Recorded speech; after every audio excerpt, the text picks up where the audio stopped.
I'm the author of the Guide to Getting Started with Social Media for Artists and Arts Organizations.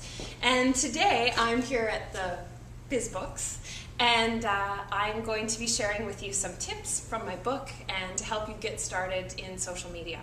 The first thing that I want to sort of share with you is that one thing that's really important to keep in mind with social media is that it's a mix of business and personal. So it's really important if you have a Facebook presence or a Twitter presence that you're talking about things that are personal things that are happening in your life. It doesn't have to be extremely personal. In fact, I'd encourage you not to do things that are extremely personal. But try to talk about things that are happening in your life and the business part as well. So talk about your show, talk about your film, talk about your latest painting that you're working on. But also make reference to someone in your house having a birthday, or that you went to a new restaurant. And the reason for that is because people want to know that you're a real person. They don't want to know that you're just like some corporation or some business and all you're doing is talking about your business all the time. They want to know that you're a real person and that you're interesting and that things happen in your life. And when they know that and they have that sense that you're a real person, they're going to connect with you on another level, and that's really powerful. And one way that social media is very powerful.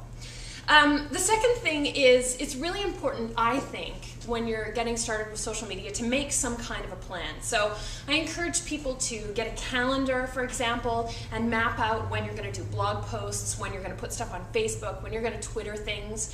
And that's good for two reasons. One reason is that it helps you to kind of treat social media more as a business marketing opportunity, and it kind of puts it on your to-do list as opposed to thinking, oh, I have so many things to do today, and then at the end of the day you're thinking, oh, I never wrote that blog post. So what it does is it puts it up at the top with the rest of your business and on your to-do list and says, this is an equally important thing that I have to do, and I've got to get this thing done. And so it's there, and you treat it as such. The second reason why I think it's really important to make a plan is because it's really easy to get lost in the world of social media. It's really easy to get on Facebook and discover new and interesting things and go off and check them. And so I think when you have a little plan, it really helps you to stay focused. And it helps to make the most of the small amount of time that you have to spend doing your social media marketing. If you have more time, that's great, awesome, go for it. Check out your friends' Facebook pages and see what they're doing and all that kind of stuff. But if you only have a really small amount of time, create a plan and make the best use of that time that you possibly can.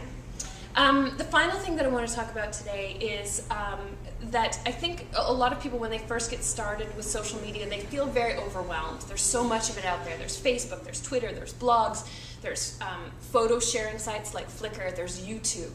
And when there's so much of it out there and there's so much to kind of focus on, and where do you start and what do you do? And what I really encourage people to do is just pick one and start with one and work on that one until you kind of feel like you've mastered it. And then once you feel like you're in that place, go on to the next one and master the next one. So maybe start with Facebook and then move on to Twitter and see how it goes. So those are my tips for today. Hope you enjoyed them. If you want to get a copy of my book, you can buy it at BizBooks.